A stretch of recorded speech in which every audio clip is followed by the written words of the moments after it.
In that day, the Lord with his sore and great and strong sword shall punish Leviathan, the piercing serpent, even Leviathan, that crooked serpent. And he shall slay the dragon that is in the sea.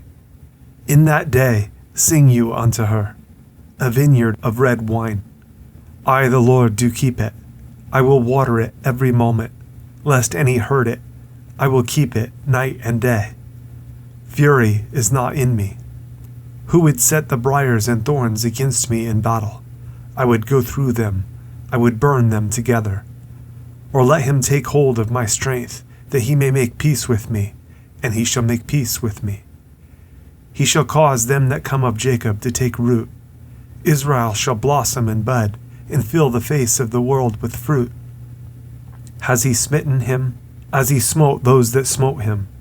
Or is he slain according to the slaughter of them that are slain by him?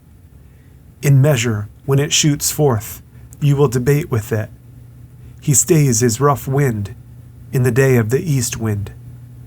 By this therefore shall the iniquity of Jacob be purged, and this is all the fruit to take away his sin, when he makes all the stones of the altar as chalk stones that are beaten in sunder. The groves and images shall not stand up. Yet the defenced city shall be desolate, and the habitation forsaken, and left like a wilderness. There shall the calf feed, and there shall he lie down, and consume the branches thereof. When the boughs thereof are withered, they shall be broken off. The women come and set them on fire, for it is a people of no understanding. Therefore he that made them will not have mercy on them, and he that formed them will show them no favor. And it shall come to pass in that day that the Lord shall beat off from the channel of the river unto the stream of Egypt, and you shall be gathered one by one, O you children of Israel. And it shall come to pass in that day that the great trumpet shall be blown, and they shall come which were ready to perish in the land of Assyria, and the outcasts in the land of Egypt, and shall worship the Lord in the holy mount at Jerusalem. Woe to the crown of pride, to the drunkards of Ephraim, whose glorious beauty is a fading flower, which are on the head of the fat valleys of them that are overcome with wine. Behold, the Lord has a mighty and strong one, which as a tempest of hail and a destroying storm, as a flood of mighty waters overflowing, shall cast down to the earth with the hand. The crown of pride, the drunkards of Ephraim, shall be trodden under feet. And the glorious beauty which is on the head of the fat valley shall be a fading flower, and as the hasty fruit before the summer, which when he that looks upon it sees, while it is yet in his hand, he eats it up. In that day shall the Lord of hosts be for a crown of glory, and for a diadem of beauty unto the residue of his people, and for a spirit of judgment to him that sits in judgment, and for strength to them that turn the battle to the gate.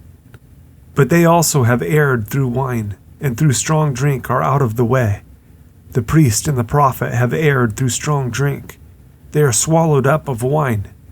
They are out of the way through strong drink. They err in vision. They stumble in judgment. For all tables are full of vomit and filthiness, so that there is no place clean. Whom shall he teach knowledge? And whom shall he make to understand doctrine? Them that are weaned from the milk, and drawn from the breasts? For precept must be upon precept, precept upon precept, line upon line, line upon line, here a little, and there a little. For with stammering lips and another tongue will he speak to this people, to whom he said, This is the rest wherewith you may cause the weary to rest, and this is the refreshing. Yet they would not hear.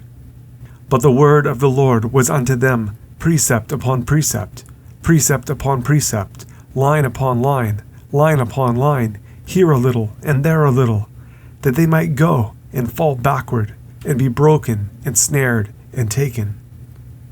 Wherefore, hear the word of the Lord, you scornful men, that rule this people which is in Jerusalem, because you have said, We have made a covenant with death, and with hell are we at agreement. When the overflowing scourge shall pass through, it shall not come unto us. For we have made lies our refuge, and under falsehood have we hid ourselves. Therefore thus says the Lord God, Behold, I lay in Zion for a foundation, a stone, a tried stone, a precious cornerstone, a sure foundation.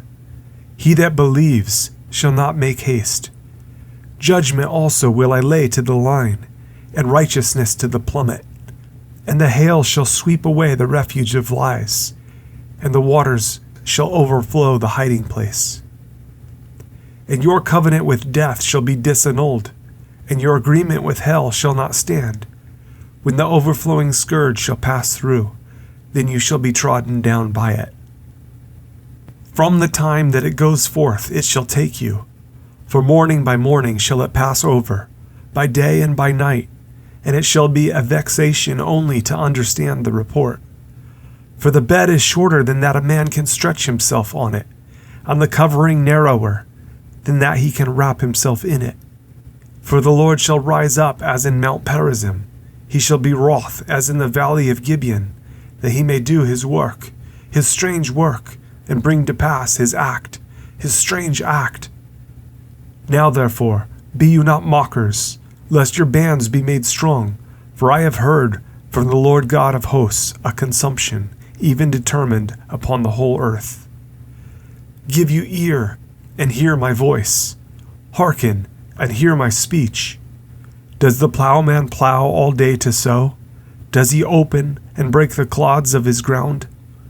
When he has made plain the face thereof, does he not cast abroad the fitches, and scatter the cumin, and cast in the principal wheat, and the appointed barley, and the rye in their place? For his God does instruct him to discretion, and does teach him. For the fitches are not threshed with a threshing instrument, neither is a cartwheel turned about upon the cumin, but the fitches are beaten out with a staff, and the cumin with a rod. Bread corn is bruised, because he will not ever be threshing it, nor break it with the wheel of his cart, nor bruise it with his horsemen. This also comes from the Lord of hosts, which is wonderful in counsel, and excellent in working.